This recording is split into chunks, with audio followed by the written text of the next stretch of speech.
You want to get started? Yeah, sure.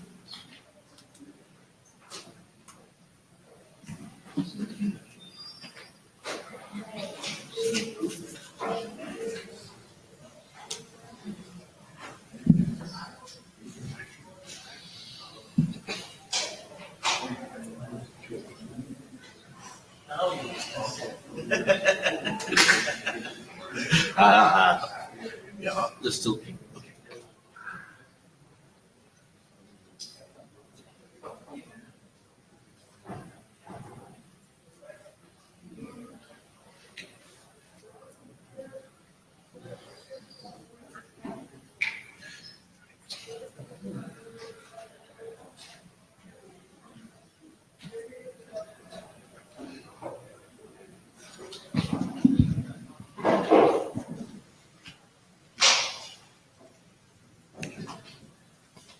Hi, this is Tsvwg.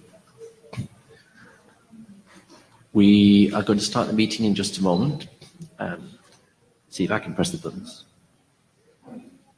No.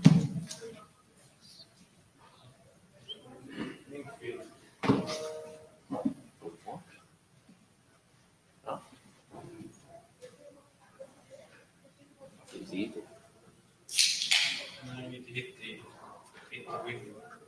And This? full screen. Try to do full screen. Yes. That? Keyboard. Is that this one?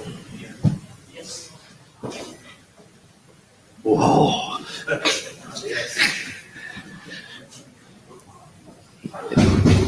Yeah, with supervision.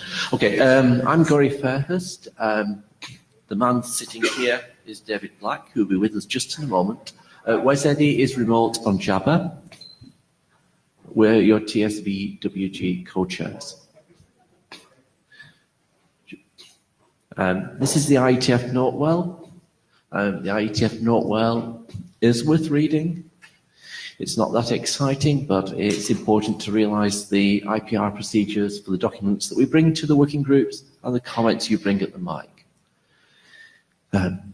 Please do this, especially with any technology of which you are aware, because it will be important as we go through the standards process, as you'll discover tomorrow.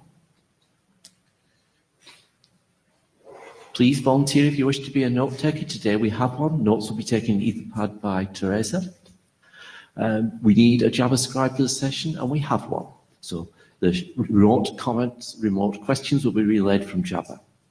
If you intend submitting a new draft, please consider inserting the Tsvwg tag after your name in the draft name so that we see the draft and we know that it is relevant to this particular group. If you're planning to submit new work to the group, please be aware that this is quite a large meeting. We cover a large number of topics, so please submit drafts early. It's always possible to update a draft submission, but please bring drafts early to the working group, not the week before the IETF. All the documents that are in Tsvwg that are mentioned today are welcome for review, either by submitting comments or by submitting a longer review as an email. Please do this, please contribute. This is the way we make progress. So now to what we've done recently. Well, it's always good to report that we've done real work. The LEPHB draft has now become RFC. It's RFC 8622. The new code point is defined in that and is now in the IANA registry. This is a nice result because this particular document is actually being talked about by other people. Other people are referring to it already. So that's good. We have 4 internet drafts in RFC Editor Q.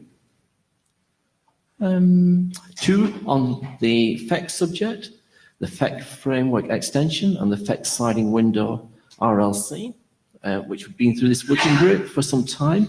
Added a 3rd one, which talks about the pseudorandom number generator upon which they are based. So these 3 form a group together in the RFC Editor Q. A new contribution. The old contribution is the diff-serve and WebRTC QoS, which is still residing on a misref in cluster 238. And we are now being promised or threatened that the cluster 238 floodgates will open next month, which should result in this draft finally being published as an RFC. And that's going to be exciting. There's no IDs at the IESG, which means our area director has not got enough work, so we'll try and keep him busy during this IETF by sending things to him, if you wish. There's 2 IDs with working group chairs and authors after working group last call. Okay, so it took 2 tries to get these drafts through working group last call. Mea culpa for not doing a good job in the first one. The drafts are now through working group last call. They're mostly revised except the second draft, which is the RFC 64D update shim. There was some brand new text written on fragmentation after working group last call completed. That text needs review. There was just a comment this morning that the text may be problematic. I've sent out a comment suggesting that it is a concern. We need to figure out what to do about that text when its final form is. Once that's done, I can do the Shepherd write-up and gift Magnus with these 2 drafts. Does anybody have any further comments or concerns regarding these 2 drafts on the working group last call? Bob Briscoe, one of the authors. I just wanted to say that it was written after last call because of a comment in last call asking for it. Oh, right. It's just that it was. It has an unusual amount of content to it for post-working group last call text, and therefore we need to take a little bit extra review time to try to get it right. Marco Koyo. There actually is the same problem, the same conflict in both drafts. They have basically the same mechanism. Okay. All right. So please discuss on the list and we will see how to proceed from this.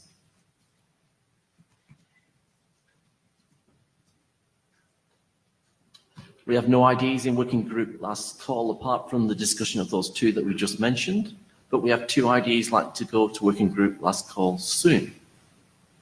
Okay, the transport header confidentiality impacts draft will be presented at this meeting, and we mentioned previous meeting that this would be the time to working group last call it. So that will be discussed at the current meeting.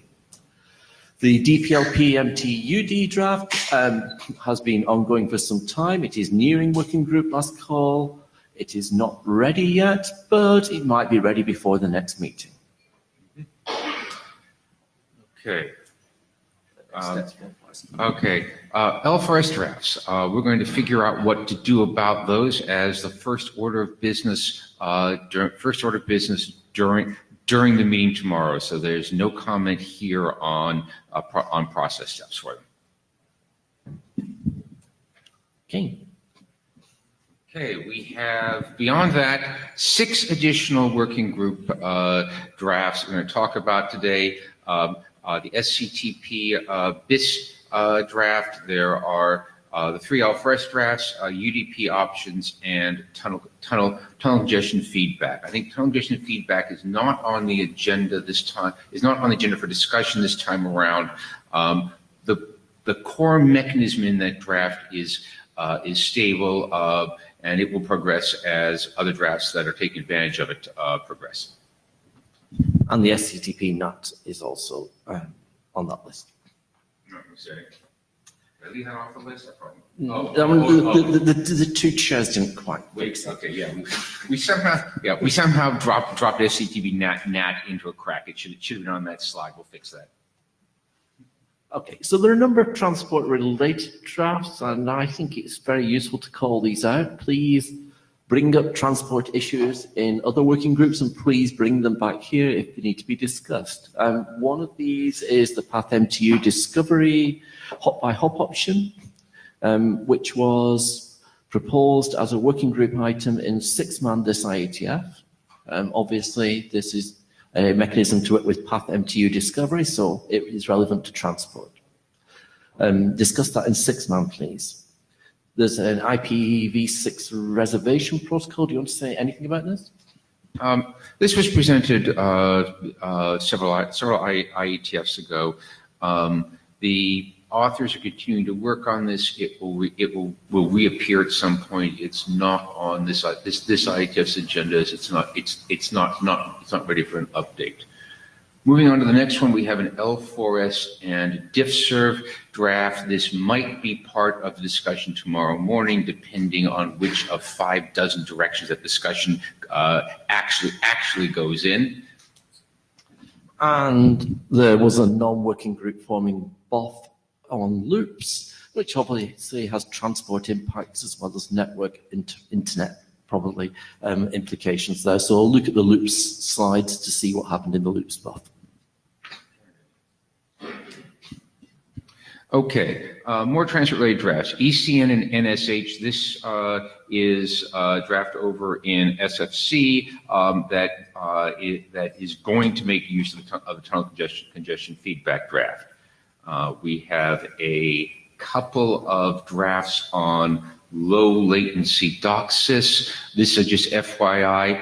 Bob and Greg, I believe these are likely headed to the independent submission editor for publication roughly as is to describe what this running code actually does. According to the chairs here and the ADs, yes, but we haven't spoken to the IC editor. That's in 20 minutes' time. Okay, that's the intent. These documents are presented to the IETF, so if you have comments or questions about them, please read them. If they go on the independent submission stream, they are not for change, but for clarification and understanding. Feedback will be very much appreciated. Yeah, and just to clarify that, they're documenting what's done in DOCSIS, so there's no need for the IETF, or no ability for the IETF to change them.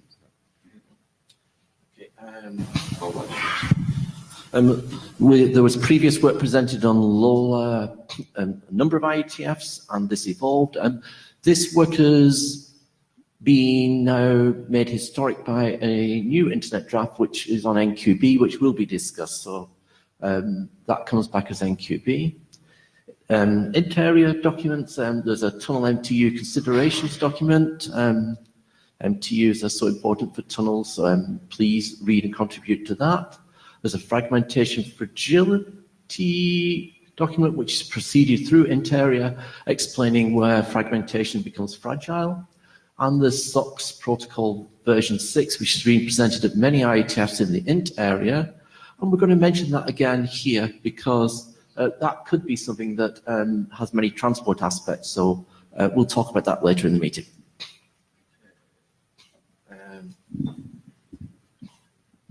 Two SCTP drafts that are being worked on as individual submissions right now. One is a multipath draft, and the other is there's a draft on the retransmission. There's a draft on the retransmission timeout. If you're interested in SCTP, these are relevant drafts. Please take a look. Comments to the list. Okay, so now we get to the agenda. We're going to put the agenda up in a little bit. The BASHIT, document complication status, milestone reviews coming up next, and then a bunch of drafts. UDP options is expected to be one of the more interesting items on the agenda.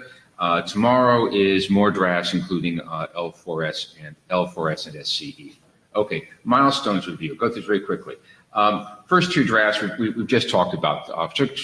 There with the chairs after working group last call, we need to deal with the fragmentation text before they can be submitted to our AD and IESG as for a publication request. Okay, next three drafts are the L4S drafts. No point in talking about milestones here until we have the what are we doing about them discussion tomorrow. Okay, we have three drafts that the intent is to try to get done between now and the Singapore IETF. The SCTP NAC is probably not going to make that July milestone. I think that one's not quite ready for working group last call. We'll have discussion about that in a little bit. The other two drafts are believed to be close to ready for working group last call. While July, August, September dates may be aggressive, all three of those are likely to be working group last call before the next IETF meeting. And the remaining drafts, the SCTP BIS draft is currently guesstimated for end of this year. That may move out. And the other two dates, tunnel ingestion feedback and transfer options for UDP are reasonable guesses at this point. We'll figure out what reality looks like in Singapore. Okay, so here's the agenda to go bash it. We've mostly run through item 1 on document status charter and updates. There's a SOX update that'll be coming up right after this. Then we're going to do transport encryption drafts, both the transport header encryption impacts draft, which is one of the two that's close to the last call, and a new draft on lawsuiting for encrypted protocols.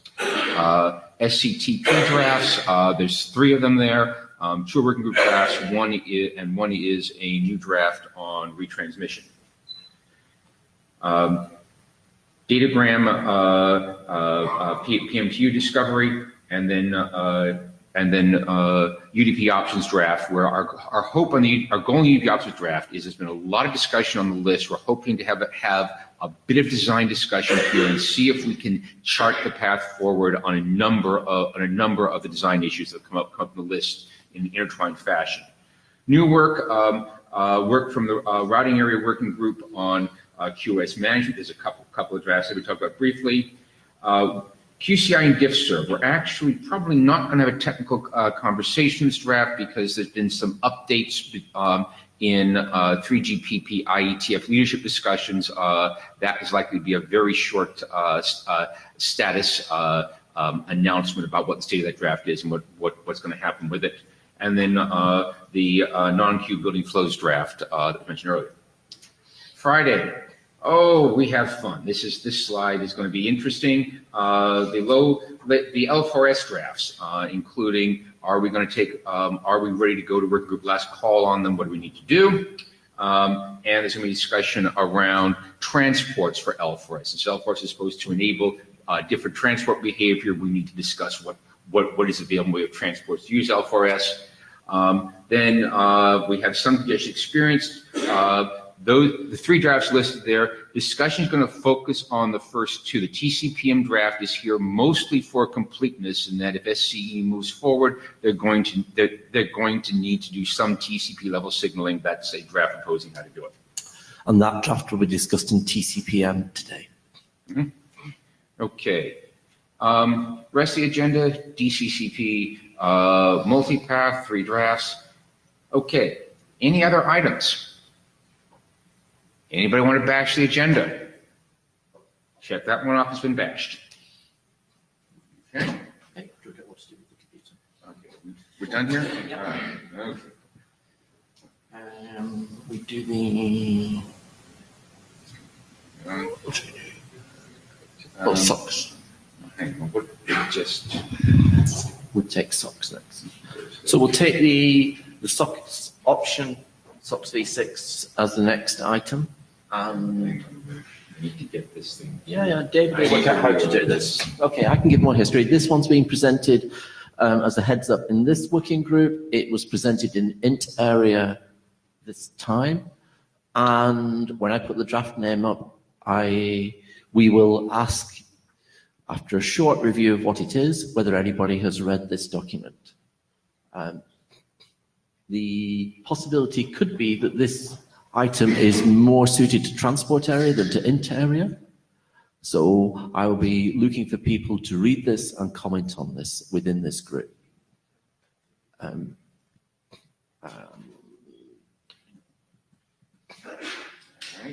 To get it again from scratch, for some reason that's the point of the page. Do I?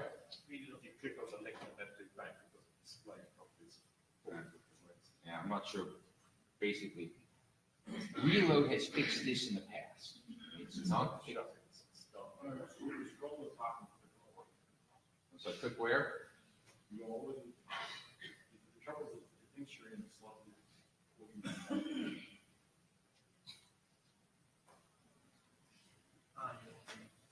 So what do I need to do here? Scroll to the top of the page. Yeah. Oh, over here.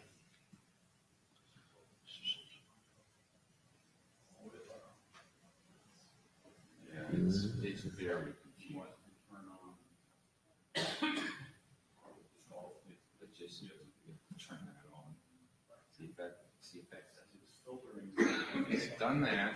If you click on this, all right. There we go. Page has done that to me in the past. Firefox, I know the magic way out. Okay. Okay, heads up. This is the draft we're talking about. It's a draft that was presented in int area this meeting. It's been presented previously in int area. There's a one-page summary here, which describes how the SOX protocol provides a update to the way SOX is handled. It talks about DTLS support, extensions via option, how the TLS handshake's handled, and basically talks about transport issues relating to building a SOX proxy. Could I ask if anybody has read this document in this working group? Could you please indicate if you've read it? Read the previous version, thank you. One person. That's pretty good. Okay, but you get the hint. We would be interested in receiving feedback on this draft in this working group. Please read, please comment on the list. Please consider this as a potential TSVWG work item, and please provide feedback. Does anybody have comments on whether this is a suitable item for work within this working group? Okay, I see no adverse comments, so please review. Would anyone like to volunteer to read this?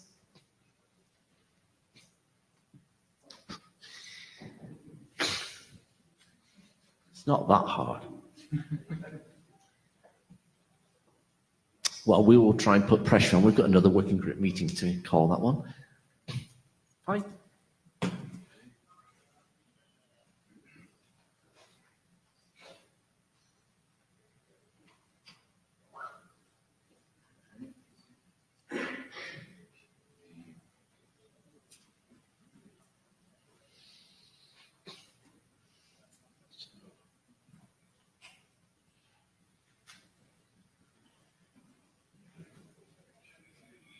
So the next item is transport encryption, Colin.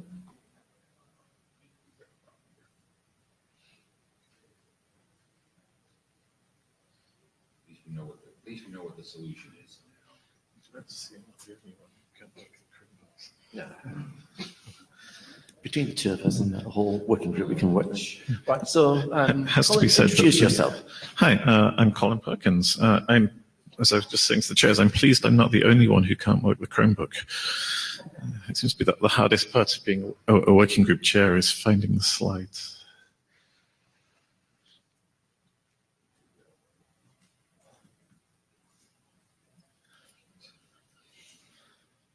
Slides in a minute. All right. Next one, that one, yes.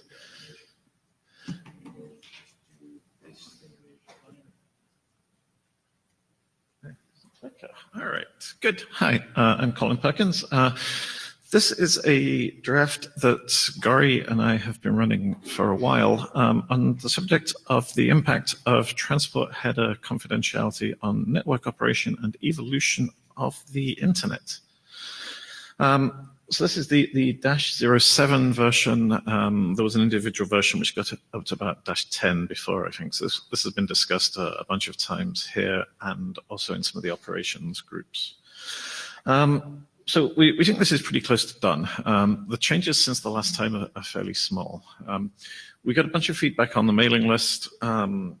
Thomas Fossati gave us a bunch of suggestions on how to clarify the text, primarily talking about improving the various introductory sections, and also gave some suggestions for how to address the issues which we raise in the draft. In particular, he had a bunch of, I think, really good ideas about potentially using machine learning to solve some of the problems and be able to identify the traffic. We tend to think that while this is potentially a good idea, it would be expanding the draft too much to add that sort of material to it. So what we think is the right thing to do here is to keep this draft focused on identifying the problem, and leave other drafts to recommend solutions for the problem. So we just keep this focused on this is what the concern is. We also got some comments from Rutger, and I'm sure I pronounced that wrong, Rutger Gieb, suggesting a bunch of additional references on how operators use the information, use passively collected transport information to help manage their networks. We also got a bunch of feedback from Tom Herbert. Couple of issues here. One was on the utility of adding extension headers such as connex headers to carry measurement information. And his feedback was that he believes that the draft underestimates their value and overstates their disadvantages. I mean, yeah, we certainly agree with him that these types of mechanisms can be used to carry these sort of measurement information. I don't think we've seen so much deployment, so it's hard to evaluate that. But in the end, it's a judgment call, and yeah, we should if the text isn't if the text is too far in one direction or the other, we should try and align things. But hopefully, we've addressed that. Maybe not. Tom Herbert. So on point 1, so will a later version of the draft update the text to be a little more positive towards extension headers? I think we did. Maybe we didn't. I thought we'd done that already. But if we haven't and it's still not positive enough, I just looked. It still looked a little negative. Also, the statement that something like current data suggests that extension headers don't pass through the internet. Presumably, that's referencing the RFC that was done, I think, in 2016. About a little not fresh data. So I know we need to get better data. So please read it, the latest version, and check whether we fixed it, because I would be quite happy to change that sentence to a survey in 2016 then found this and note its history rather than its current relevance. It's fine either way. It's good to reference it. I mean, it is a known issue. On the other hand, it's a known issue that we're trying to resolve. There are a lot of efforts to get extension headers going in IETF, and it would be good to at least suggest that they could be used. For point 2, the wording for this will be interesting. I'm not sure I've ever heard of the term intentional ossification. Could be interesting. I don't know what to think of that. I mean, the idea here is that a working group or whoever it is designing a protocol may make an explicit statement that we are going to declare these features of the protocol stable for all time. And if you're building devices which look at the protocol, you can assume that these things will not change, and we reserve the rest of it to change. And I guess the quick invariance would be the topical example of that. Joel Yegley, ultimately, when we bake something into an RFC and then move it from proposed standard to standard, like we're kind of doing that I mean, that is literally what we're aiming for, is for things to not change too much.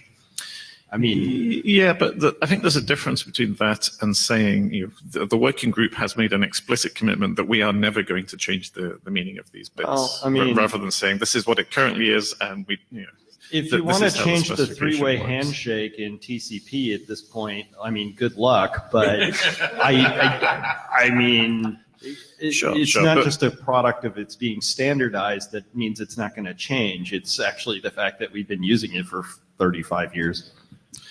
yes. I think the word ossification might be causing the confusion here. Further down in the bullets, the word stability is used, and I think that's the point being made here. Yes. Yes. I think that the main point is that the harm here comes from devices on the path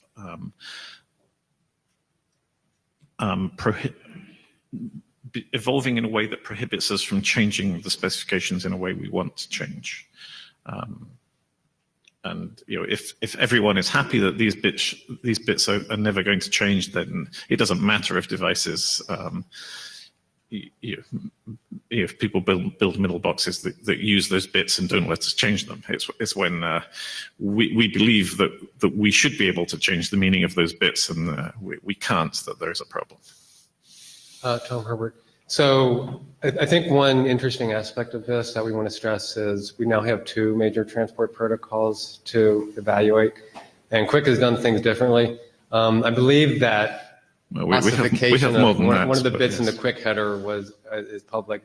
Some firewall vendor decided that this bit's set to 1 all the time, so I'll put in my firewall that it's set to 1 all the time. Sure. Classical ossification Sure, that we want to sure. avoid, right? Yes, yes. So looking at QUIC and TCP, I think they need equal consideration now because they are different. So Yes. QUIC does not we have much more than just the two of them, because RTP is very widely deployed, for example. Yeah, sure. And is running into these ossification issues. Matt Mathis, there was a time when there were some people in a misguided effort to prevent steganography in our protocols, wrote a lot of code, a lot of documents that said things like you have to enforce must be 0 in your middle boxes. Sure. This was ugly as far as I'm concerned. It's deliberate ossification. I think that tone has been reduced, but there's always the opportunity for somebody to say, it's always a 1 or it's always a 0. And if it's something different, it's something suspicious. Yes. And what has made it worse is there's occasionally been attack vectors where those were the signatures. Yes. So was that a comment on the draft or the presentation? On the presentation. Yeah, sure. Sure. We're getting a little off topic, but the greasing stuff is also something that hits into this space. Yeah. All right. So in terms of the draft, we've done 2 revisions since the Prague meeting. 06 revised the introductory remarks, added some discussion of the OEM-related metadata in section 6, and updated the conclusions, made them a little more focused. The -07 again revised the introductory remarks, removed a bunch of duplication, put some of that text into the conclusions, and actually made the conclusions, I think, read a lot better and actually conclude something now. So I think that improved it, and that there are a bunch of other details around the rest of the draft. So hopefully we've now addressed all the comments. I believe there are a couple of minor editorial nits we have outstanding, which we will get to in pretty short order. Other than that, we think the draft is essentially ready for working group last call. So our plan was to do a revision shortly after the meeting to address the details, and then we believe this should be last called. At the mic. Alyssa Cooper. Thanks, Colin. I was wondering if you could talk about the review that this draft has gotten from the security area or security area people. Yes.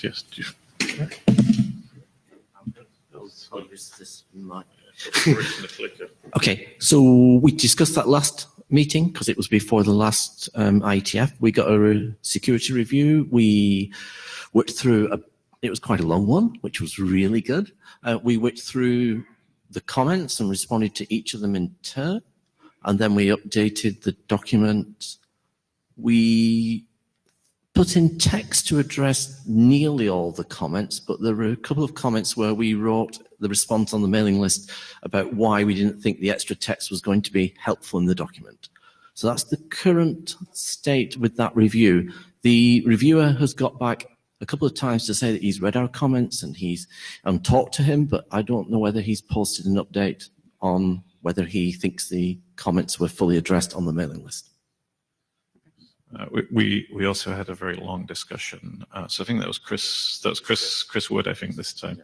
We also had a very long discussion with Stephen Farrell on an earlier version a few months back. Okay, that's very good to know. Thank you. So this document is not entirely unrelated to a prior document that was published, the draft MMWG encrypt. And I think there's like a chance that some of the language in this document hits the ears of people from security and applications areas a little bit differently than maybe the people in this room or people who work in operations. And I guess we have presented it in the ops area, OPSEC, I think, a couple of times. Yeah. Okay. To the extent that some of the same concerns could be dealt with while the document is still in the working group, I think that would perhaps make for a smoother process than what we went through with the other document. So that might just mean, advertising widely when you're doing working group last call, or we can certainly socialize this in the IESG if that would help. But I think it would be, good to get the feedback earlier if there's going to be feedback of similar nature. Sure. Yeah. At the very least, the working group last call will be cross-announced to SAG in the security area. Okay, that's perfect. Thank you. Probably OPSEC too. And we welcome feedback. The idea is to build consensus on what we have previously been using these fields for and what the implications without going through solutions. Yeah, sounds good. I'm going to stay here. Okay, thank you.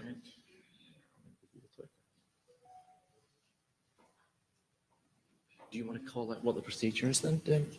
I'm getting there. I think it's behaving itself, The trick of telling you only want to do the trick of telling you only want to do transport seems to have focused its attention. So do we want to go for working group last call for this? Yeah.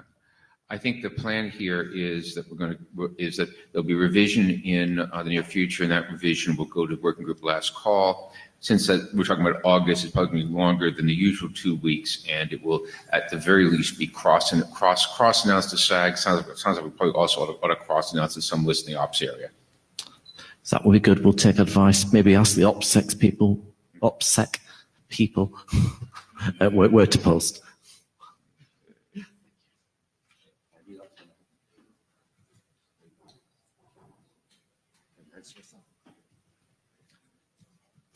I'm Igor Lubashev, and I would like to talk to you today about packet loss signaling in encrypted protocols. So that's one of the issues that the previous draft have identified, and so my job is to tell you more about the problem, just to show that there is a problem and propose a solution. So I'm a transport guy. I like to think of my networks as a collection of very dumb pipes and then stop thinking about my network. But for that to really work, there should really be a plumber somewhere who is trying to find the leaks and patch them. And if you are such a plumber, if you operate a network and somebody calls you and says, I'm experiencing packet loss, what is the first thing you want to do? You want to see if you could observe the problem. And then you want to figure out, is it loss in my network or is it any of my peers? Whom do I call? So what do? If I'm looking at a TCP flow, life is not that bad. There is a number of tools that can observe sequence numbers, ACK numbers, can figure out where there is loss, is it upstream, downstream. But if I happen to be looking at quick flow, I'm in for a very long night, because by design, quick doesn't give you any information about not only where the loss is, but whether there is any loss at all. So what do? One alternative is just look at TCP flows between similar endpoints. Use that. But if that doesn't work, what's next? You could think of nuclear option, which is basically, let me just block quick entirely, temporarily on that link, and force TCP failover and troubleshoot then. Well, as crazy as it sounds, it might not actually work either, because network may treat TCP and UDP quick flows very differently. So what's next? Now, before I'm going to go further, there is one question that I'm asked often. So I'm from Akamai, and people ask, you're not a typical network operator. Why do you care? I mean, it's somebody else's problem. So the way I look at it is that if you have content on the internet, if you have a service, you probably derive benefit and value from it actually being available and performant. And if you're CDN, that's what you're paid for, to solve all those network problems. And as an Amazon customer, if my package doesn't arrive at my desk, at my doorstep, and I get some excuse that, well, that's because some trucking company truck ran out of gas, I'm not going to be super convinced with that. I mean, my business relationship is with Amazon. I expect them to deliver the package. So if that was convincing, we have a proposal. It's basically using 2 bits. I'm not going to go into detail, read the draft, but there is a Q bit, which stands for square signal, and it's it's a mark that's alternating every n packets, zeros and ones. And there is an L bit, which is a lost signal. That's counting the number of packets lost as determined by the transport protocol, such as QUIC. So, for example, in this picture, we have a number of packets from sender to receiver. The red ones are lost. So one RTT to one RTO later, the protocol QUIC figures out they're lost, and two future packets are sent with L1. How can you use the signal? Well, end-to-end loss is just a fraction of packets you observe with L equals 1. Upstream loss is a fraction of the packets in each Q block that are missing packets. Downstream loss you can figure out from the other two. So you can notice that we don't specifically talk about where to put those 2 bits. It's been proposed everything from IP header to QUIC header and really anything in between. The purpose of this draft is to point out the problem, propose a solution framework using the 2 bits, and once we have consensus on that, I'm sure we can work on a draft in the appropriate group that will find the home for the bits. So this is not a purely theoretical work. Akamai has actually implemented this scheme in our production servers, and we've been serving traffic like that, QUIC traffic, for a while to a number of Orange customers in different countries. We have data for this, and tomorrow at MapRG we'll be talking a lot more about data from different countries, what the data means. For those who are curious, we used the 2 most significant bits of IPTTL to carry those bits. It works. Now, the encrypted protocols do what they do for a reason. So one of the important reasons is end-user privacy, and the proposal we have is trying very hard to make sure that nothing more is disclosed to the network than what QUIC already discloses. So separate counters for each flow, subflow, separate counters for each 4 tuple, separate counter for each connection ID. The other important thing that encrypted protocols like QUIC worry about is protocol ossification resistance. And because loss signaling is not an integral part of the protocol, it's very convenient to basically do what QUIC does already with a spin bit, with a latency spin bit, which is say that 20% of connections must use pseudo-random, basically random looking garbage in those bits. It's very easy for observer to tell a real signal from no signal. And for middle boxes, that's an incentive to not ossify on that. So that's all I have for today. Please get in touch with us. My My goal for the future is to make sure we have a robust discussion about it on the mailing list, which already started. And later on, we'll see if we can get consensus and get it adopted, and then work on the actual draft that will find the home for those bits. Thank Let's you. take quick questions on the presentation. We're short of time, so please be quick. Extremely quick. Yeah, So I just wanted to point out to Colin, if he's here, that I think it'll be of great interest to the Quantum Internet Research Group to see qubits in use in transport protocols. Okay. Thank you, Aaron. Tom Herbert, 2 quick points. One is, I think this is great, but I wonder what else there is, like what other information people are going to want. Like what if I want a spike in latency? So I'm worried if you get a mouse a piece of cheese, they're going to glass of milk and all that. So I could see this becoming the avalanche. Part 2 of that is protocol agnostic mechanisms, much better than protocol specific. So Quick has a few bits, but what about the next protocol and the next one after that, and how do we get the unified mechanism? Thank you. I also note that this is one presentation in a space. There are other people who could have presented this IETF on topics that are extremely related. So, thank you for the general comment. That's good. Martin Duke. I actually want to make the opposite point. If it actually is in the quick header, then of course it's authenticated. I'm wondering if you've thought through the threat models if we put it in the IP header where anyone can mess with those bits. Well, yes, we actually did think about it. And well, as you see in our current thing, we do mess with IP header bits. It's not going to be any different from what people can do right now. So, but if it goes into a quick header, it will be authenticated and it will not be subject to manipulation by the path.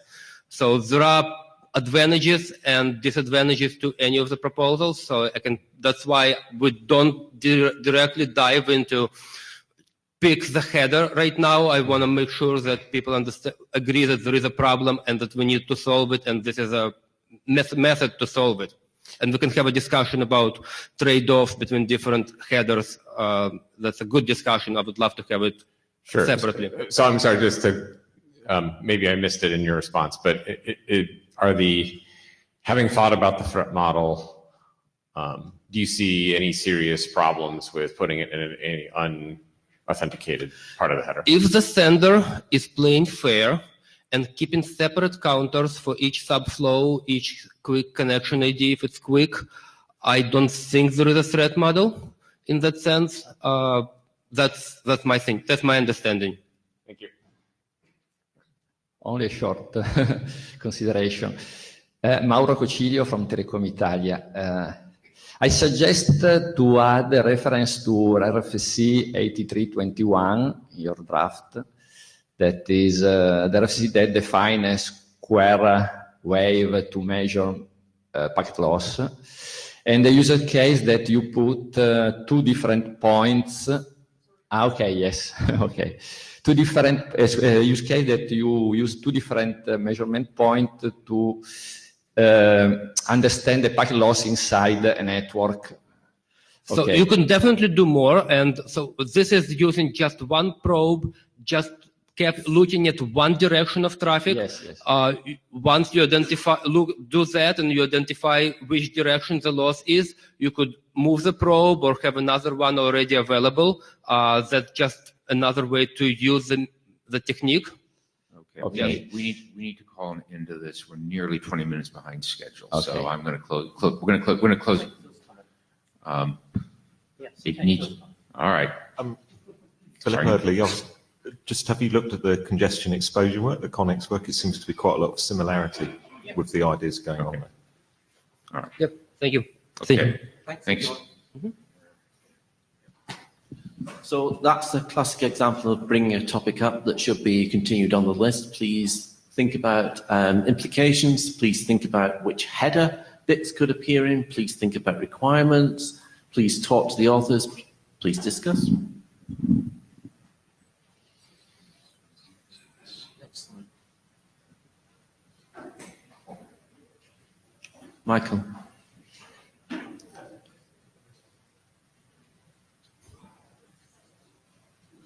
Thank you. Hello, my name is Michael Tüxen. I'm talking a bit about RFC 4960 BIS. That's the base spec for SCTP. We have an RFC describing a large set of erratas. And how do I switch to the next? Okay, just next slide. That's the status. So the first revision 00 of the draft was just to move from the end of tool chain, which was used when producing RFC 4960, to the XML stuff, done in a way that the text version looks as similar as possible. No, the first version was the identical version. The 01 version was switching to XML with minor differences. The version 02 integrates all the erratas from the errata document. So that's all the changes we sort of agreed on in RFC 8540. There's some stuff which needed changes, like updating references to RFCs which have been updated, and some editorial stuff which is in the 03 version. What is in progress is the fourth version, and this comes back to a comment from Gori. We used in 4960 a lot of may, must, should, not in capital letter, and the request was to remove this stuff to either capital letter, must, or a different wording, so that when you read the text you are not arguing whether this must is meant as a mandatory language or not. This is right now in the GitHub repo. We need to go once again to the changes to make sure everything's fine, and then it will be submitted. What's left is one issue brought up on the GitHub tracker, which is related to setting up SCTP associations. So if an endpoint knows multiple IP addresses of the peer, the current API in 4960 only allows you to provide one of these addresses to the associate primitive and then set up the association. The socket API allows you to provide this list of addresses to the endpoint, and then it already uses multiple addresses during the association setup. And this is a feature which is requested by operators, and when they try to talk to vendors, then vendors come up and say, well, this is not specified there, so we don't have to do it. And so we will update the text in the API section, replacing the single IP address we are providing by a list of IP address we are providing, making clear that it is informational only, adding a link to the socket API stuff, and add some text to the document saying, if you know you set up a list of IP addresses, make use of them. And the last thing is sort of layout improvements. The XML code reads ugly. Just that the text version looks like 4960, and that will be cleared up at the last step to look okay in HTML and text, but not identical to 4960.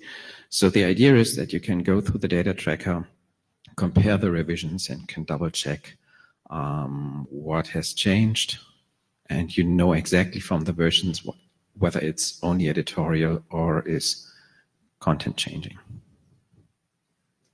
So, a couple of questions. First question is, there was another draft uploaded that talked about next generation SCTP. Yep. This was an individual draft. It's been around for a while. Is there anything in there which needs to be put into this document? Have you looked at it? So that document lists a couple of issues. A couple of points. One point is to integrate almost all extensions we have right now in the base spec. I don't think that's a good idea, except for one document, the IBIT, which was integrated in this. The other stuff listed there is either additional work or changing concepts. You've read it? I've read it, and I don't think anything applies here except the IBIT, which is done. That's fine. If the working group thinks that there are additions to this document, please either come to the mic or let us know on the mailing list, because this document is meant to be a stable document that reflects implementations and our best understanding of this standard. So please speak up at this stage if you think there's anything extra needs to be added to it. Does anybody wish to comment in the room about something that they think should be added into this revision of the spec? Then when will you be ready to continue to publish the next revision, which should be one that is clean by your... The next version will include the musts and shoulds, so it will have the text set up. I think I will talk to Maxim tomorrow, and then we can submit it. Okay, shortly. Making clear that we will read it to catch things, but we can fix that later. Okay, heads up then. Speak quickly if you think there's new additions needed. Be ready to review this, please, if you're interested in SCTP. Next slides, please.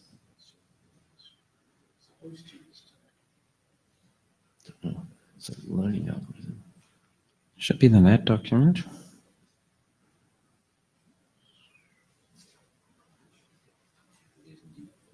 Yep. You can go to the next slide. Yeah, so this document was sort of considered ready for working group last call by the authors. Then two people read it, pretty detailed.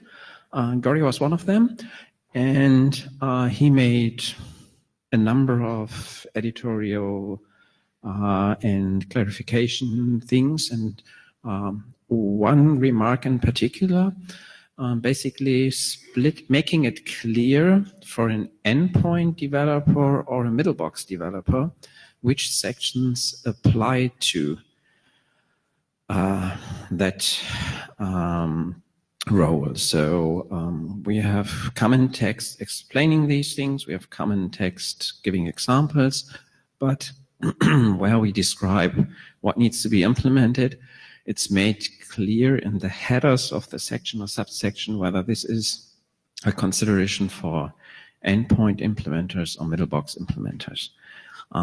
That's integrated. So I think I addressed everything Gori reported. Thank you for doing that. I've read it. It appears to do what you're saying. Okay. And Maxim also provided a detailed review. He has 63 comments. So I talked to him in person. The comments with most impact, we discussed and came to the conclusion that they will not be integrated. Some of them was like ideas doing the stuff in a different way, and we discussed why we're doing it in that way. The other comments, at least as indicated by Maxim, are some clarifications, editorial stuff, maybe missing a reference, missing some wording. That will be addressed in the next draft. Any questions?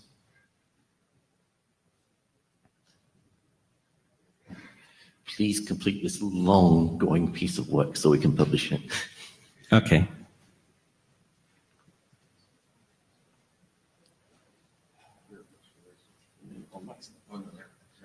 Next up, Maxim.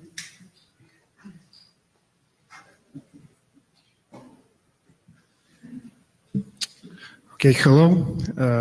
I'm Maxim Proshin, and this is a status update on another CTP work that I've presented firstly in the previous IETF.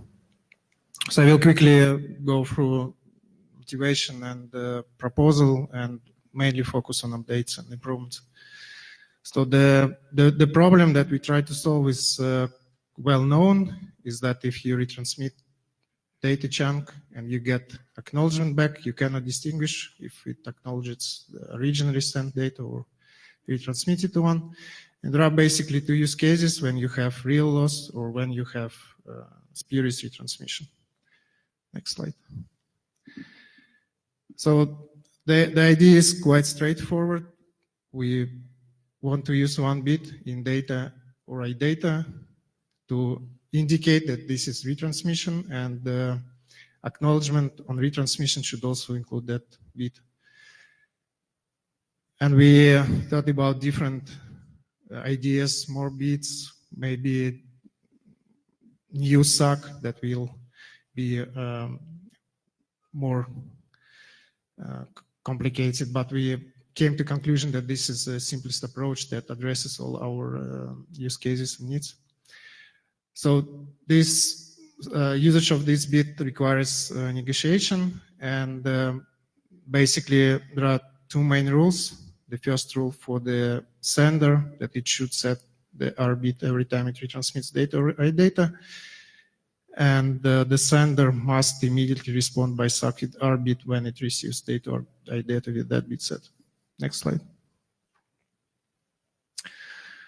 So since last IETF, I've submitted a new draft version where I added the description of SCTP improvements from this mechanism. This was main feedback that I received there, and I will describe it in the next slide. I also added some clarifications about the issue with multiple retransmissions, which is one of the challenges for this mechanism, because when you have multiple retransmissions and you get acknowledgements back, you cannot distinguish them.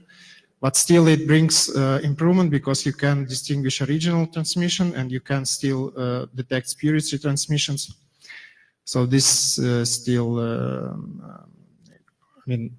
have some improvement. And I also made some editorial updates.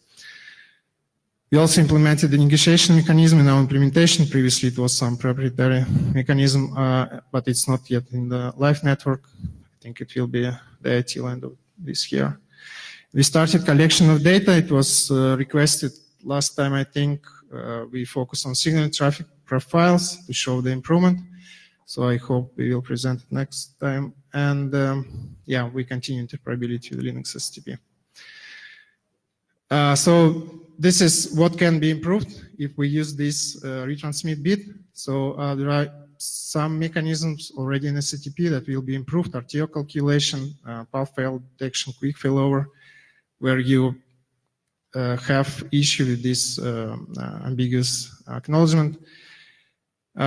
The other big area that can be improved is detection of spurious retransmissions, because when you have spurious retransmission and you get Tsvwg back without R bit, you can already at that time understand that there was a spurious retransmission and you can react accordingly. You can at least notify your application about that, or you can adjust your RTO settings, because one of the common issue is some kind of misconfiguration of minimum RTO and Tsvwg delay parameters that leads to spurious retransmissions in the network. Or you can even recover your congestion state, because when you do spurious retransmission, you basically reduce congestion variables, and when you detect that there was a spurious retransmission, you can recover it.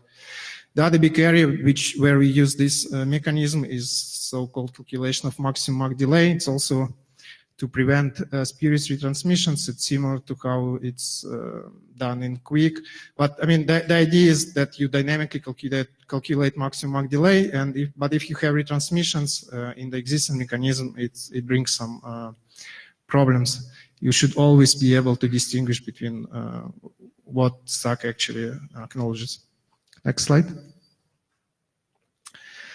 So implementation status is almost the same as it was before. So we have it in Ericsson SCTP enabled between Ericsson SCTP endpoints. We have also local patch for Linux SCTP. It's without negotiation, mainly used for interoperability tests. So improvements are implemented in our SCTP, not in that patch. Next slide. My plan is to close all TBDs in the next version. I think it's 2 or 3 of them.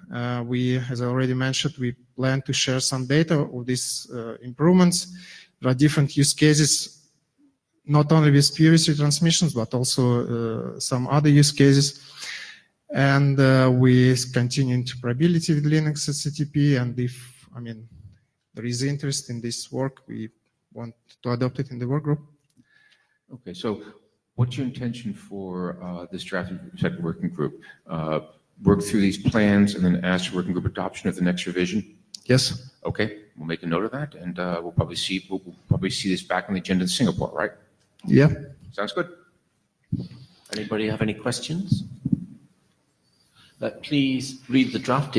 We expect it to be on the agenda in Singapore, so if you're interested in SCTP, please ask questions. And this one is obviously interested in SCTP. Michael Turkson, one question: Do you need a negotiation, or can you just? You can sit there, but it's ignored by the receiver if he doesn't understand it. So, is the negotiation required? Yeah. If you set our bit in your sender side, you still want to know that the other side will send you SAC with our bit. Because otherwise, if you get SAC without our bit, you can mistakenly think that your first original send was acknowledged. You need the negotiation. Yeah. Okay. Or in our current implementation, we just use the second bit to negotiate, so to say.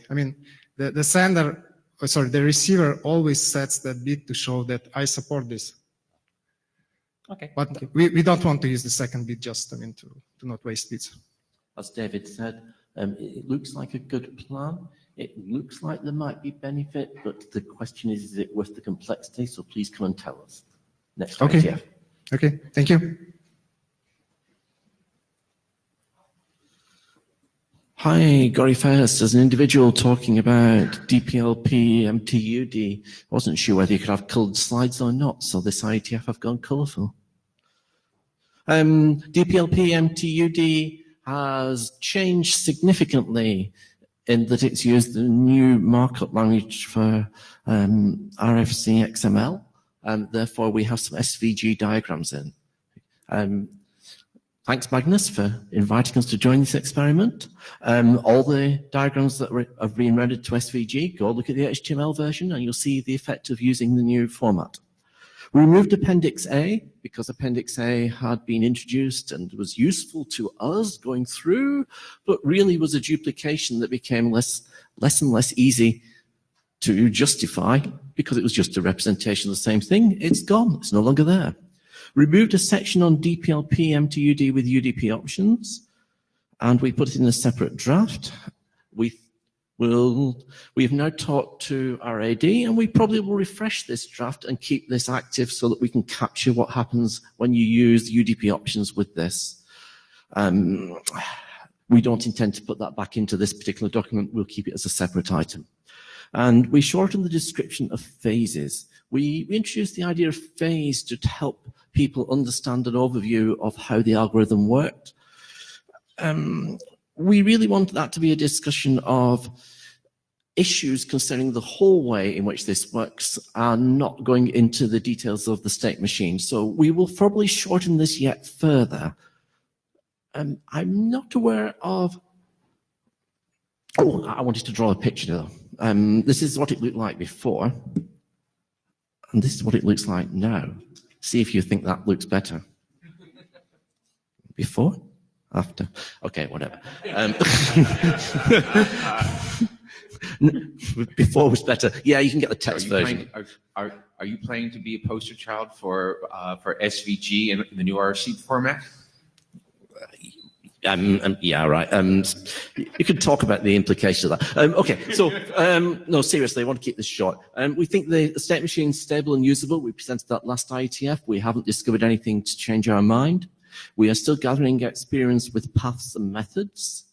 There will be research issues come out of this because we don't quite know how the internet works. But we believe the method that's proposed here is finished. As a framework, we believe it is finished.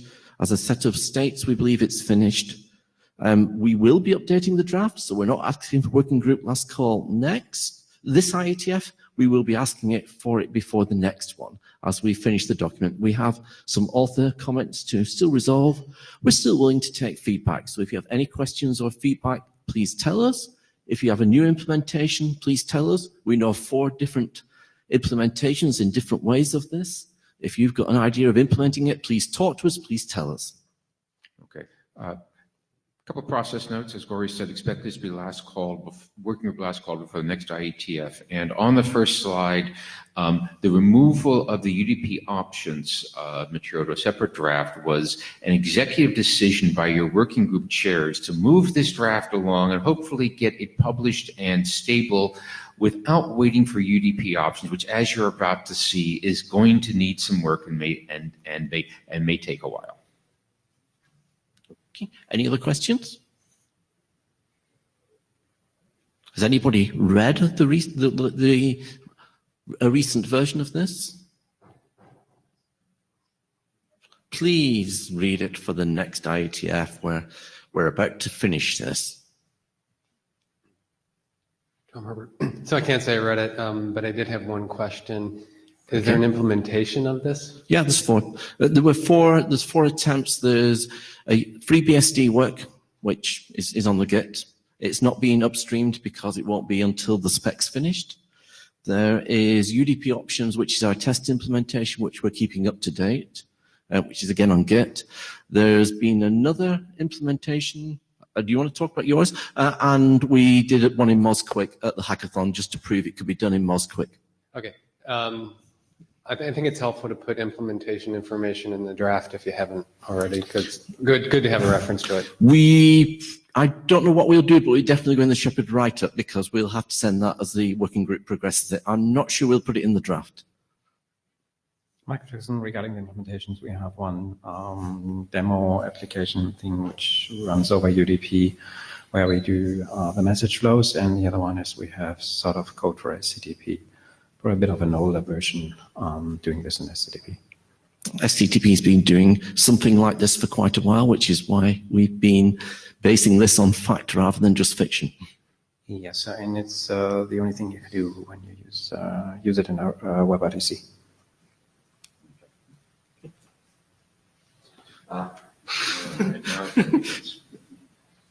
Thank you. Time to become Joe Touch, I guess. Is that right? Hang on. That was weird. It all set up and decided to do something.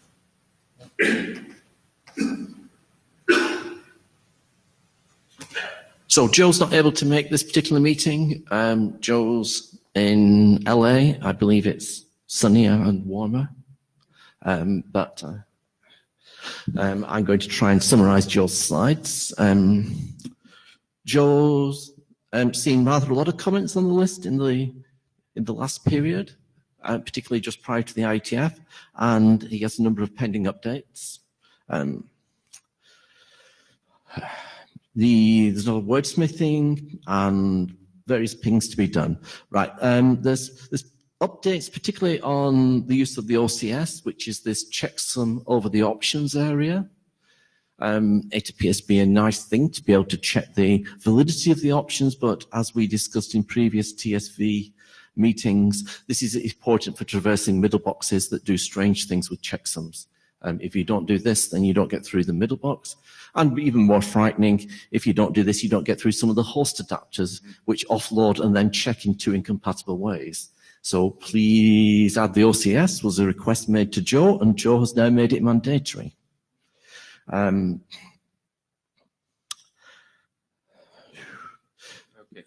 On OCS, I think the primary issue is worked out. I mean, the crucial text here that everybody's sort of in violent agreement on is if the UDP checksum is non-zero, then you have to use OCS. We have some corner cases in the tunnels area where if the UDP checksum is zeroed, now what? Which will work. Will work out in the list. Okay. So I think this reflects discussion on the list. If you disagree with what's written in the slide deck, then please bring it up again on the list, and Joe will produce a new revision for the OCS work. There was a request on the list that length of options should be increased. so that you can declare options that are longer than 254 bytes.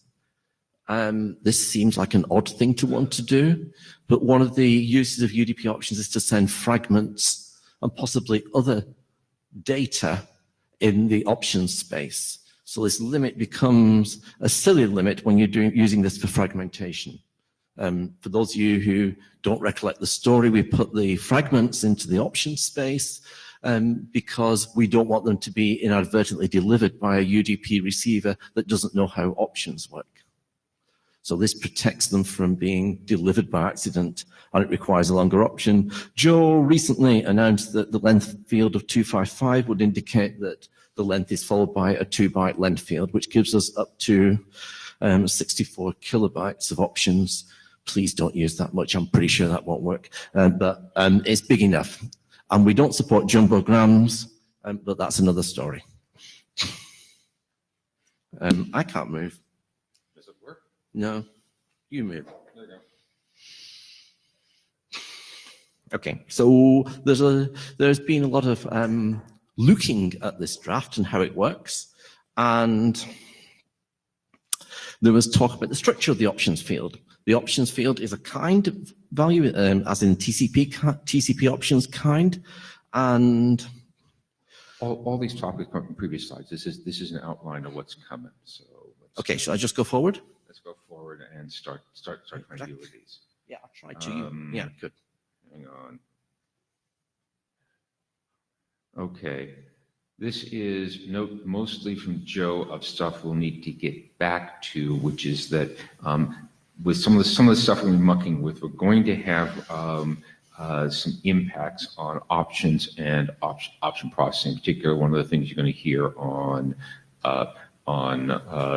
use of kind is going to impact processing. Just a heads up that we're going to have to go look carefully at this processing text. Okay. So this is Joel's position. Yeah.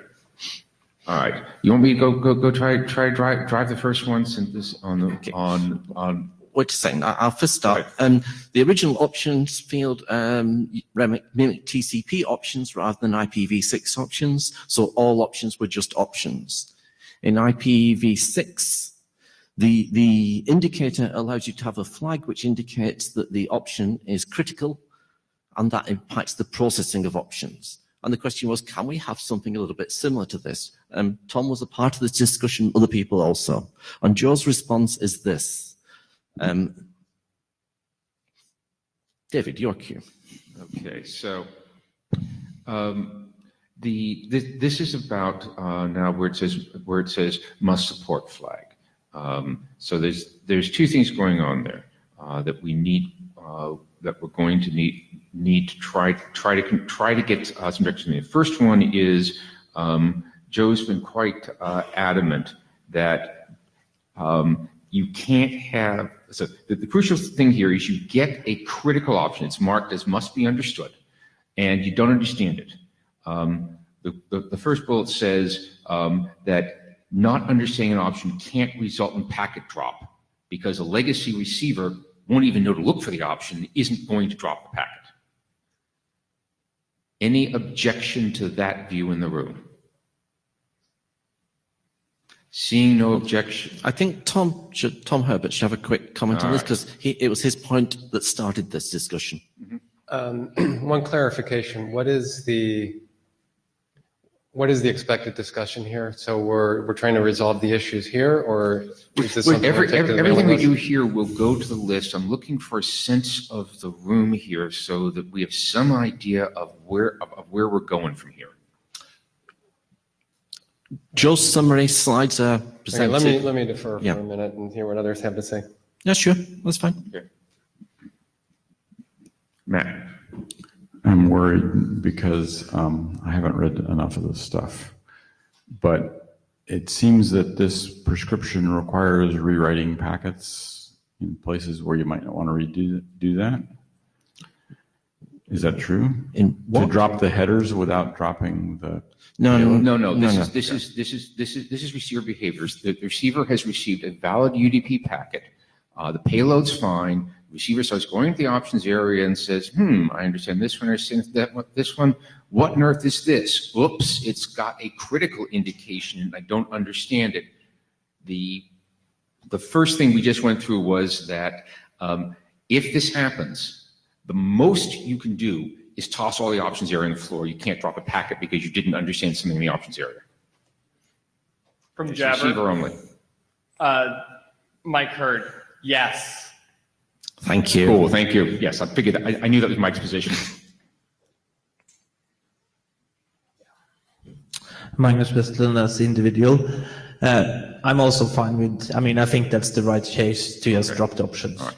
Okay, so that was part one. Part two is I've already given the game away. We've had some discussion on the list about whether to put in a critical indication of some sort. It's been talked about as a critical flag, although I think the proposal on the table is to take the range of possible option kinds and mark some range as critical and the rest of the range is critical. It might be half and half, might be quarter and three quarters. We can figure that out on the list, where the semantics of an not understood critical option are at least to drop to cease option processing at that point. Tom Herbert. So I think it's more than that. This bid is based on what IPv6 did for hop-by-hop options and destination options. And so the two higher order bits in an IPv6 option type indicate the disposition of an option that is option type that's unrecognized by the receiver. There's two bits because there's also an ICMP disposition, but we don't need that here. So fundamentally, IPv6 says you do one of two things. If you see an option you don't recognize, you either skip it and continue processing options, or you drop the packet. And the reason you drop the packet is because if you don't recognize that option and don't process it, the processing of the rest of the packet may be fundamentally incorrect.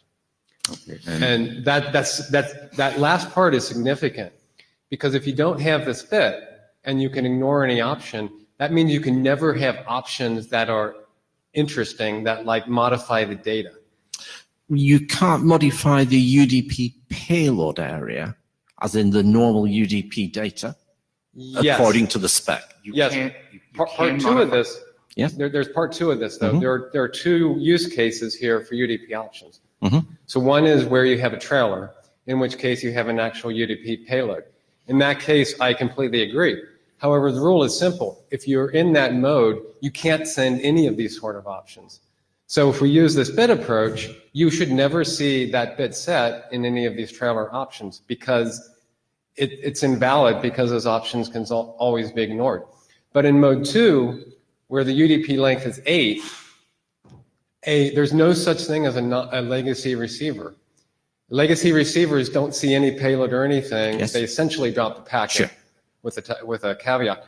But if it's a receiver that processes options, then it can follow the rules, process the option list. If I see an option I don't understand and it's important, drop it.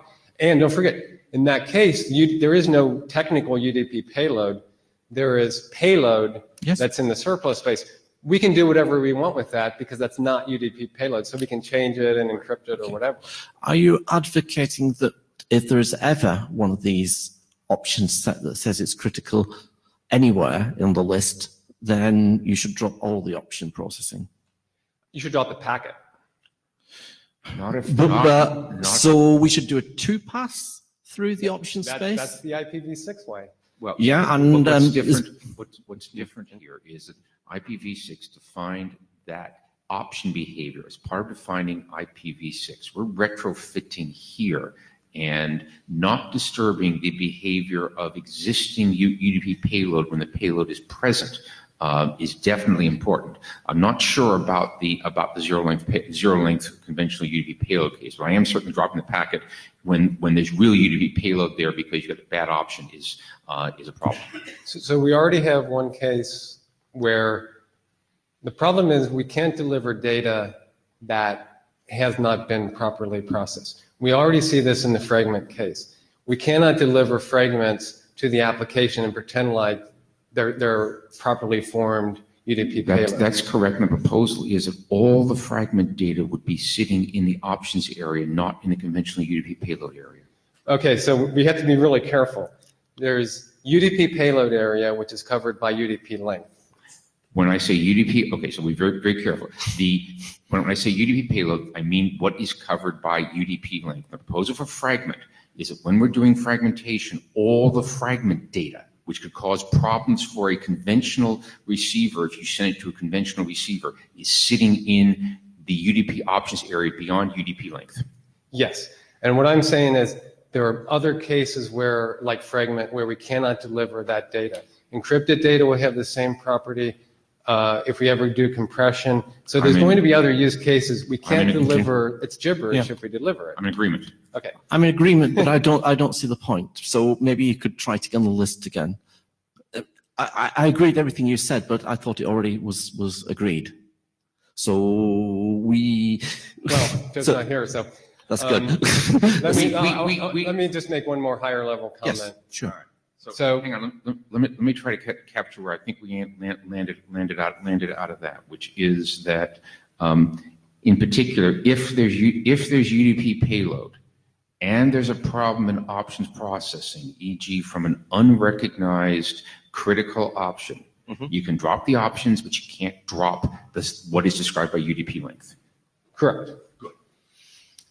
Okay, I think there was the term UDP payload versus this being an option is kind of confusing. So we'll have to clarify that. So points 1 and point 2 to me are extensibility. So I think as a design principle, we want to make sure that we can have version 2 of this protocol if necessary, and we can have this option case. So that's why I advocate making extensibility a first order issue here. Okay, this we should discuss on the list. Channeling Mike Hurd from Jabber.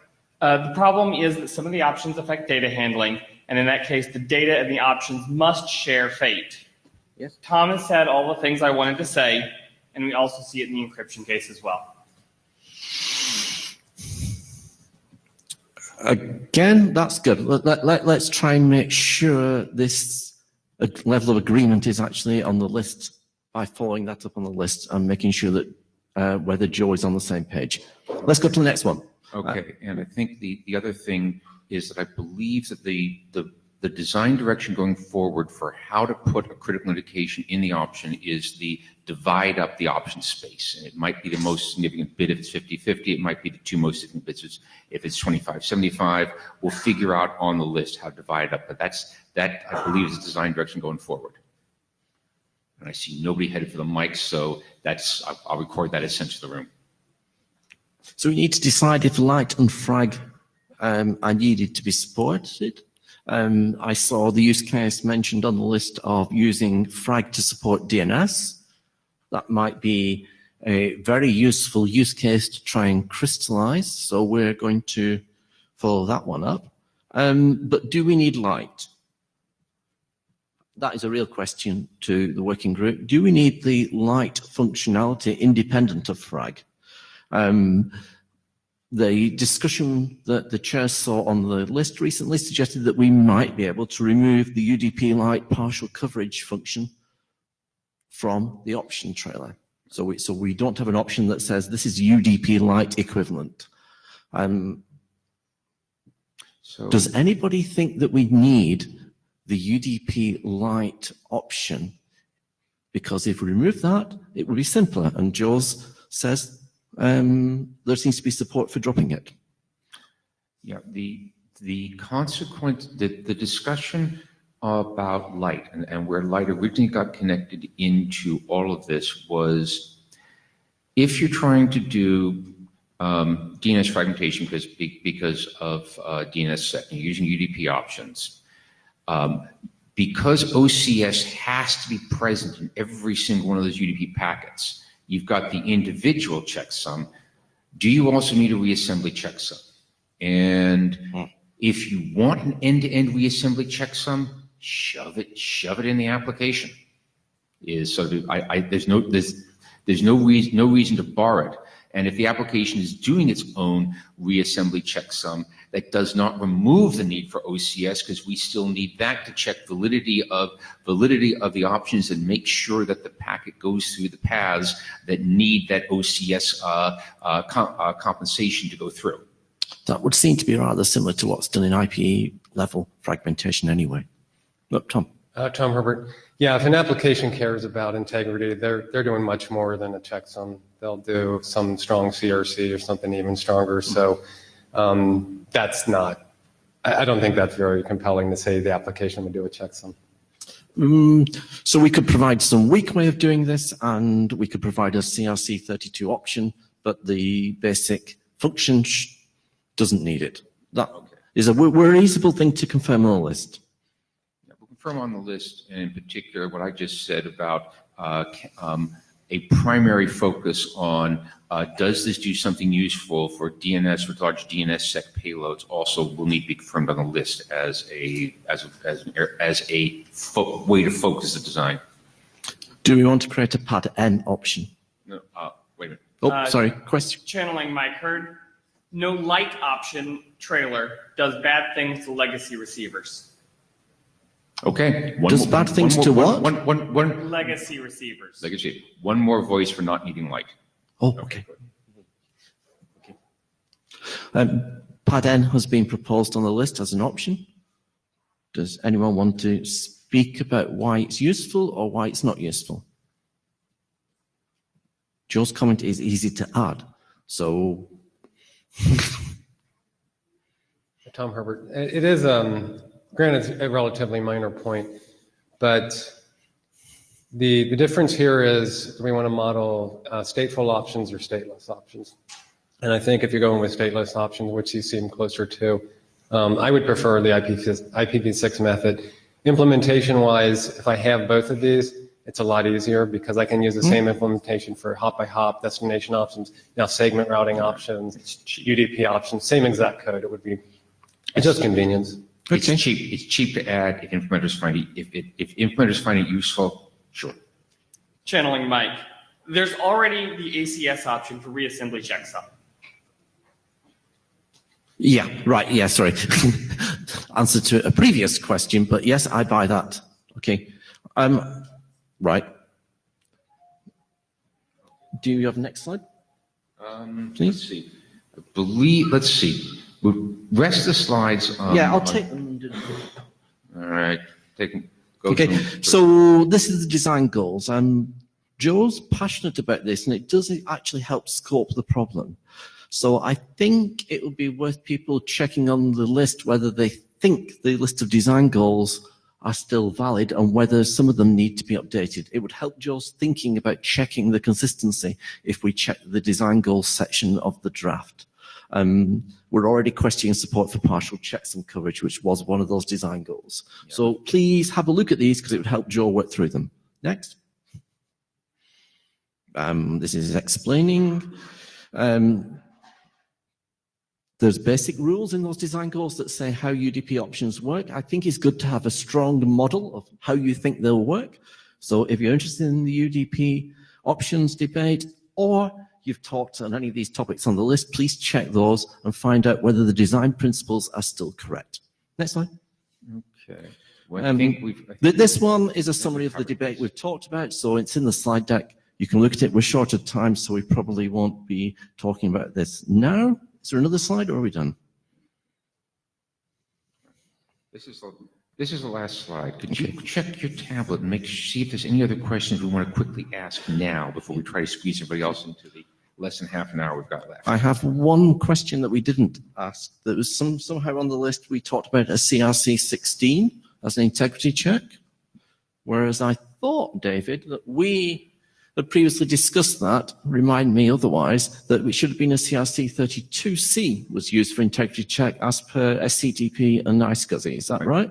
My general sense, I think from this discussion and from elsewhere, is that if we don't use the typical internet 16-bit checksum, we want to use a CRC, the right CRC to use is CRC32C. Don't waste time on CRC16 and use CRC32C because it has incredibly good software support courtesy of iSCSI and SCTP. I think we covered most of the rest of the stuff.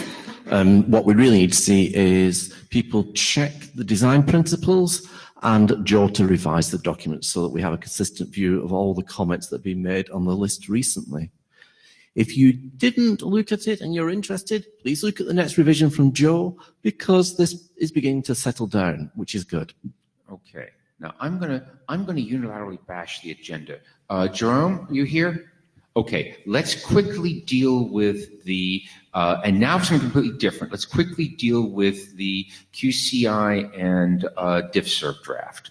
So Jerome and Tim, who are the folks who brought us the very useful RFC on how to map between Wi-Fi QoS and DiffServ QoS, went to work on QCI for mobile networks.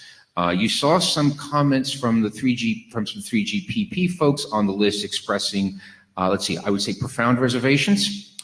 There was a meeting between 3GPP and IETF leadership on Monday, which included this topic. I think Magnus Gorian and I were all there, along with I think some other folks in the room. The upshot of that meeting is that there will not be a normative standard in this area, so this cannot be standards track. There appears to be an opportunity to write an informational draft for guidance to non-experts, e.g. those setting up private networks, and there will be more details coming. There is work going on to more precisely record the outcome of that meeting in a couple of paragraphs. When that's all written down and agreed to, we will forward that to the list so that everybody understands where we're going from here. Interjecting on the previous topic, channeling Mike Hurd, the CRC16 was agreed on the list some time ago, but I agree this decision should be revisited. Okay, thanks. Jerome, anything to add? Jumping back onto this topic. So, good morning, Jerome Henry, one of the authors. So thank you, Mr. Chair. I'm looking forward to the feedback from that liaison and the summary of what was said. And I think if, as I hope, the feedback is that they're not opposed to an informative text, one of the first tasks will probably be to clarify the intent of that draft, to express that we're not, intending to impose a map to anyone, but, build a sort of a language translation system so that if people have multipath traffic going through each of these two domains, they have a way to understand what the expression of intent of one mapping in one system means into the other. So once we have that, if we have that feedback and if it's positive, I would like to come back to this group, first of all, clarify the intent and get your feedback so that we can build together a system to see if we can translate those mappings into one to the other, especially as 3GPP has built new definitions of new traffic, which I think are not entirely clearly described in our domain, primarily in the world of IoT. Thank you.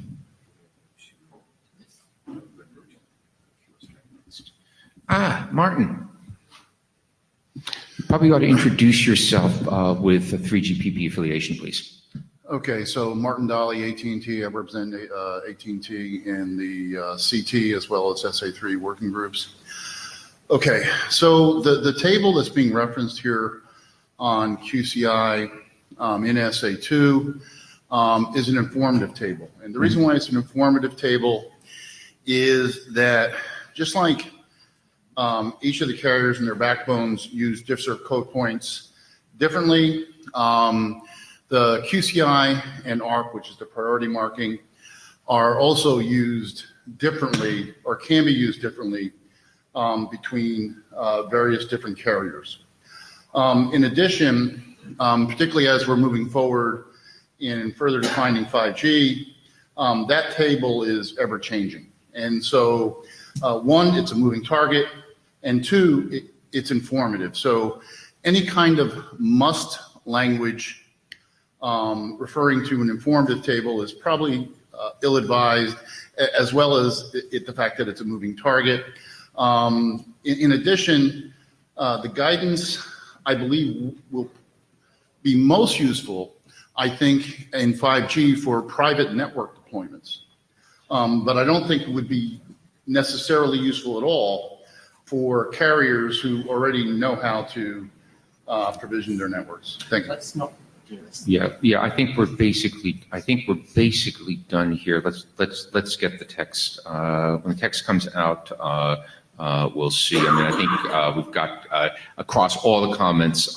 It is potentially useful for private networks. That's at least a good starting point. Just a word, fully agree. Thank you. I think what we're expecting here is some informed input and a new revision of the draft, which is clear, and then we can actually restart the process. I think with this one's being on the agenda for 3 items, never been presented. We've never done it. That's for adoption. That's just for information. We're just discussing what to table. All right. I would like to try to get both these in at 5-10 minutes each. The other option is to push NQB to tomorrow and hope we get to it. I don't think we'll do that. We'll take Greg. All right. Sorry. We're going to do because we hopefully we will try and take Greg's presentation quickly. Okay. And because we punted it last IETF and it was a draft up for adoption, and we will try and leave enough time to give you some time. Which is fine. Yeah. Okay. We will do our best. It is today, right? Yeah. I cannot take it tomorrow. We try our very best. Okay, thank you. Greg, can you try to get through the slides in well under 10 minutes? Okay. All right. Greg White with Cable Labs. For this version of the draft, I was joined by a co-author, Thomas Fasadi, who's, I believe, joining us remotely. Next slide.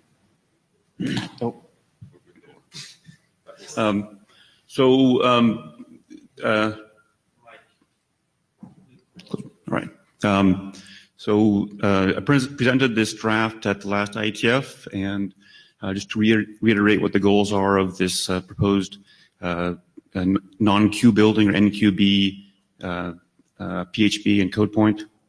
The idea is to provide low latency and low loss for sparse traffic flows, and that the code point describes not the wants and needs of the application or some value judgment as to its importance relative to other traffic, but instead is conveying verifiable behavior of the application, that it is sparse and doesn't build queues in the network, and thus there's no incentive to mismark packets. That flows that are queue building would get generally better performance if they don't mark themselves as non-queue building, and vice versa. So applicability here, and actually the driving kind of set of use cases that led to the proposal is in a dual queue L4S link, where you've got differentiation between effectively classic TCP in the classic queue versus next generation TCPs with congestion controllers that can achieve ultra low queuing delay in a low latency queue, identifying sparse traffic that can coexist with that L4S traffic in that low latency queue.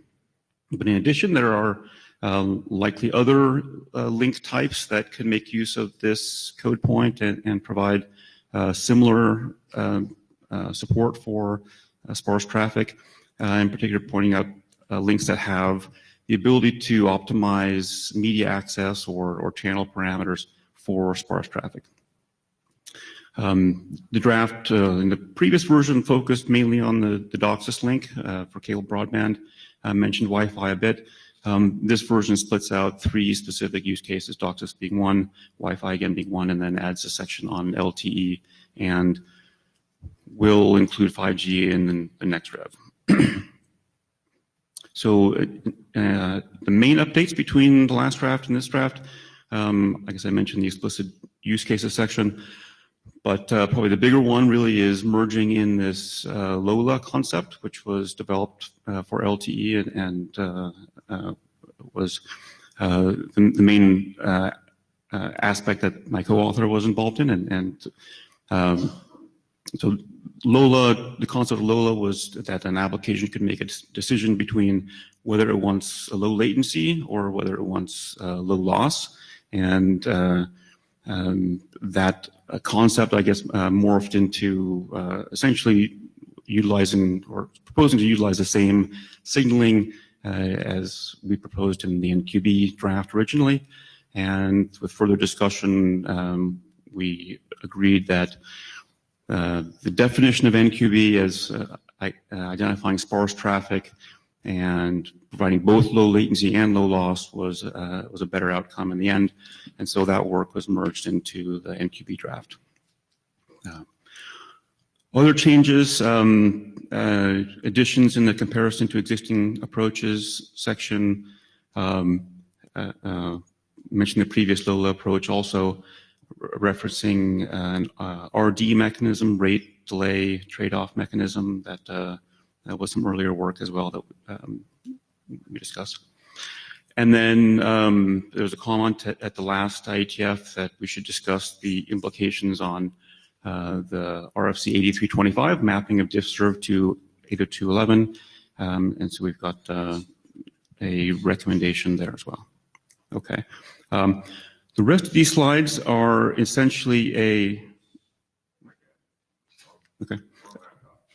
essentially a review of the slides that I presented the last IETF. So I think in the interest of time, I'll skip through those.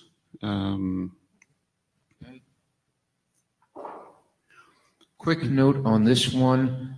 The most important word in this slide is proposal. Please don't put this DSCP into running code. Please don't do that. Yet.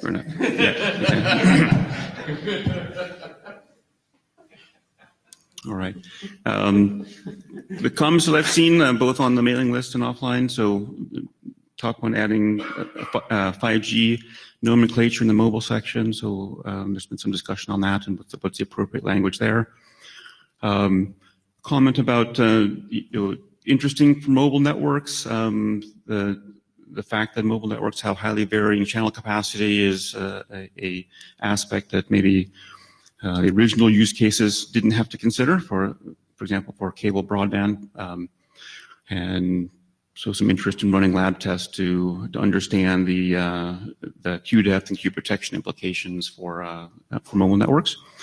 And then offline, there was a discussion and relates to the immediately previous discussion around QCI and DiffServ mapping. We have a line in the NQB draft that says for LTE, you must use a low latency bearer with QCI 7, and the suggestion was let's not be normative on that, at least on the QCI piece of it, and say must use a low latency bearer, e.g. with QCI 7. And Martin Dolly, thank you for your help with this. And then a number of folks have chimed in on the mailing list expressing their interest in this draft and utilizing the functionality that it defines. And I think with that. Okay, take questions and then we do questions first. So, Tsvwg, thanks for this draft. I have actually, and also thanks for, softening that language must, but I actually read the draft and I see that for Wi-Fi sections, you had recommendation should, but for the LTE section, you had must. So is there any specific reason for that? Because I would prefer, I think that even this should be should, not the must, because as Martin said that it's evolving and not specifically even giving the example, because I think Wi-Fi section, I like that section. So if this section can be matched with similar tone, I think that would be better.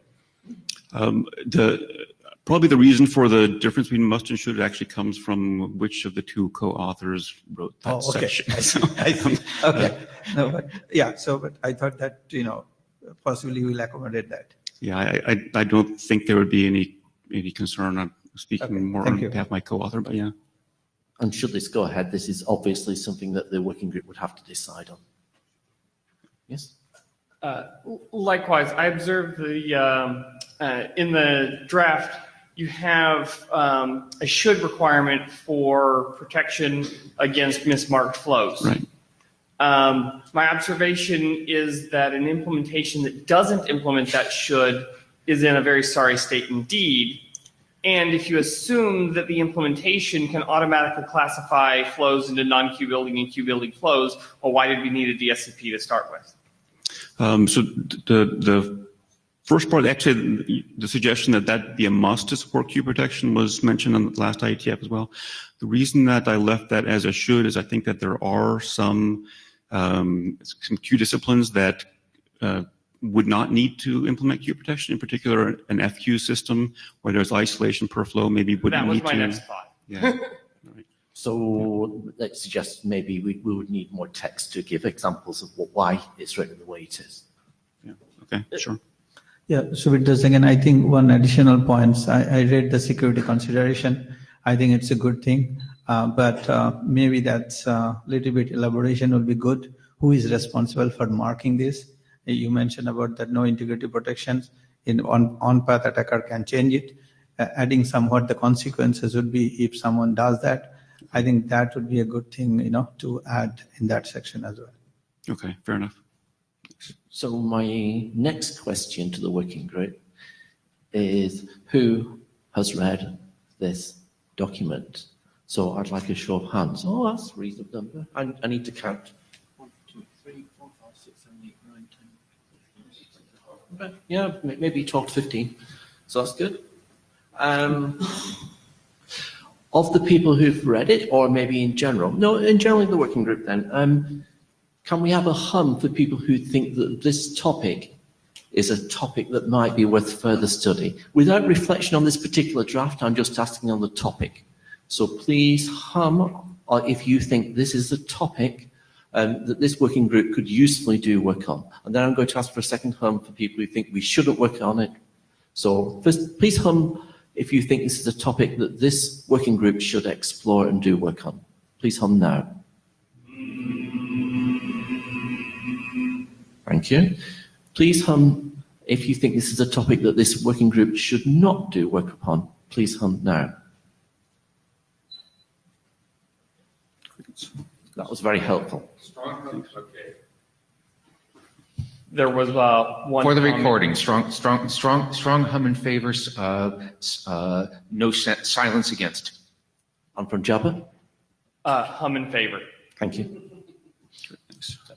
That's useful feedback. You've asked for working group adoption. What do the chairs think at this moment? Should we? Let's go ahead and have a hum since we're adoption. Okay. So, please, that's good enough. Okay, please hum if you think this is an item that this working group should adopt. Please hum now.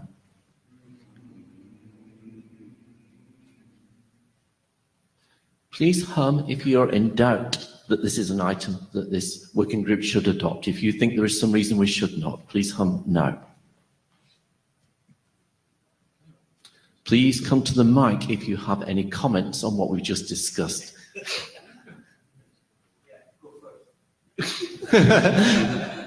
And our AD will follow the end of the queue that's forming. Yeah. Magnus Westler. Yeah, I mean, that seems very clear that we can adopt this. The chairs, I'll have the chairs need to write up and work item. Yes. The chairs will also ask on the list to confirm that anybody here is in agreement with the sense of the room we see. Yeah. So we see a sense of the room supporting this. Thank you for the presentation. We will confirm on the list and then we'll work with our AD to decide what to do. Yeah. Okay. We would like to provide some time for a presentation. It's been squeezed a little bit and it probably has a lot of slides. So please use the time as you see fit to tell us a bit about QoS and Yang models, please. Absolutely. And why you're here, first of all. So if you can put the other presentation first. The other presentation first. Okay. But still tell us why you're here and who you are. Okay, yeah, absolutely. So my name is Asim Chaudhary and we had been working on QS Yang model. So to give you a little background on this particular work, this particular draft was part of the NetMound working group. And there we realized that it required a little more analysis from the QS side, also a little more understanding on the Yang side. So this particular draft was moved into routing working group from NetMound working group. 07 version of the draft, we had adoption call on this one. And one of the comments which came out of that was, why not we present this in TSP working group, take additional comment from the community, as well as promote the QS work in this community. So that was the idea, to present it here and get some additional comment on that. So I'm going to cover this topic very quickly. This doesn't work. Next. Okay. Okay, so next one. So I already explained that one. Maybe we can go to the next slide. Okay, so to come up with a model which is common across vendor is very challenging task. The reason being, all the vendors, or there are so many QS construct across industry, that to fit one particular construct for all vendors is very, very difficult. So, but we realized that there are a lot of commonalities. There are a lot of commonalities on the QS parameter, as well as the way vendor apply the QS configuration on the devices. And so what we realize that typically all vendors create a QS policy and apply on interfaces in ingress and egress direction. So by understanding that, we came up with this model where we converted the model into three set of layers. One was the base layer, which consists of classifier, action, policy, and target. So the classifier is nothing but a set of filters, and policy is a list of classifier associated with the corresponding actions. So now in the policy, we can have a classifier which could be referred, or it could be inline configuration of the matches. So we created this base model, and then we created a derived model which consists of a diffser module, queuing policy, and scheduler policy. These derived modules took the base element, stitch it together to create this policy. And despite all this, it is possible that a vendor has its own set of requirements for its own set of features, so which can be done by vendor-specific augmentation to the model. So as I already explained, there's a classifier module which is referred by the name, contains a list of filters.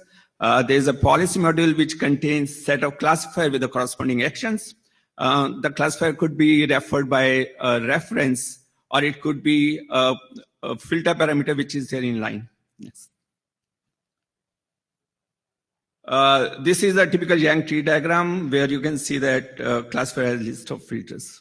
Next. Similarly, this is a Yang tree diagram which contains a list of classifier with the corresponding actions. You can see that the classifier can be defined in line or reference. Now, this is action module which contain metering, marking, queuing, and scheduling actions. The one red 2 color, one red 3 color, and 2 red 3 color is taken from previously defined RFC 2697 to 698.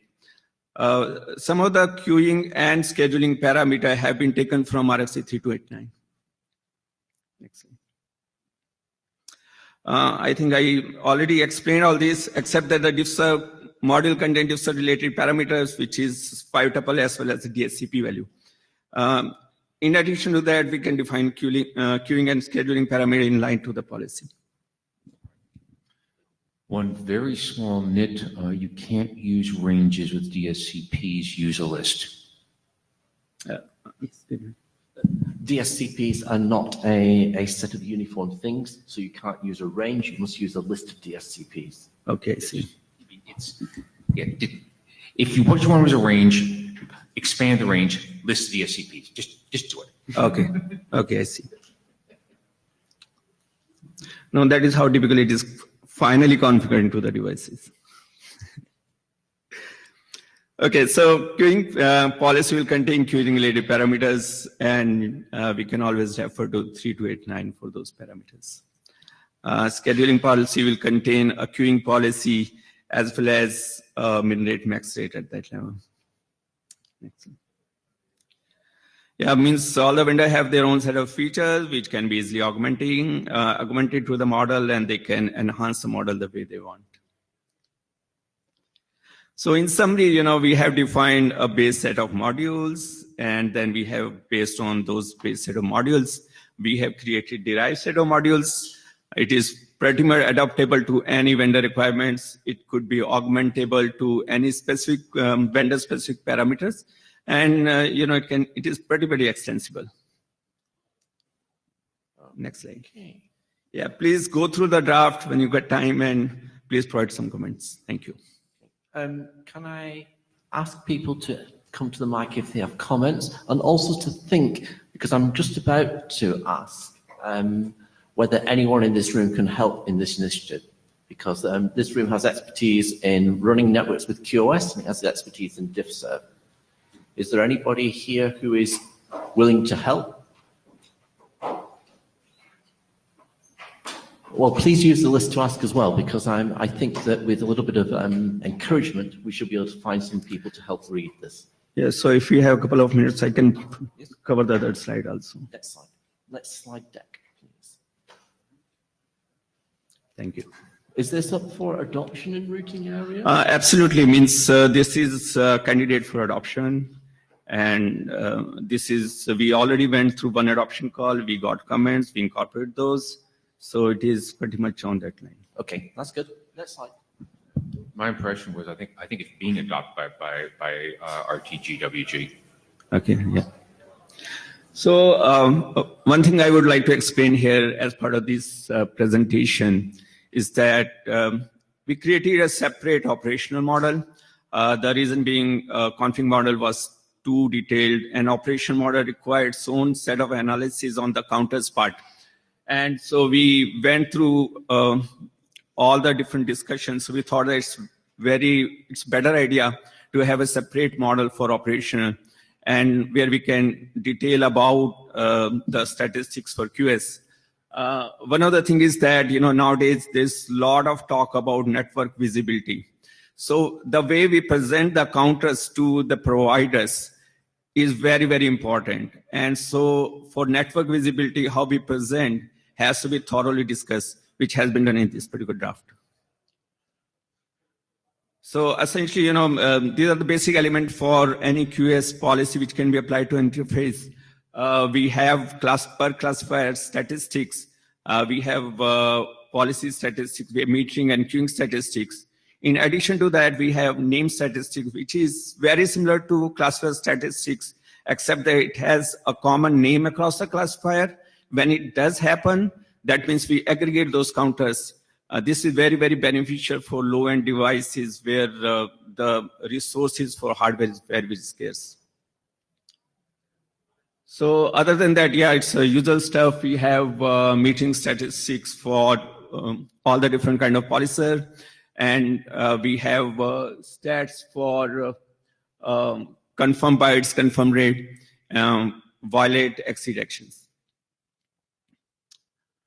Similarly, we have queuing stats, which is regarding the queue, what is the length of the queue, how many packets were dropped through it, how many packets are there in the queue, and pretty much that. So if you get time, please go through the draft and please provide the comments. Thank you ever so much for making that so short. If you have questions, please speak to the gentleman here. Absolutely. Please use the list to discuss. I think we need to conclude that this meeting's over for today. Please come back tomorrow where we'll have the other items on our schedule. Thank you. Have a good lunch. For anyone who hasn't signed, the blue sheets are up here.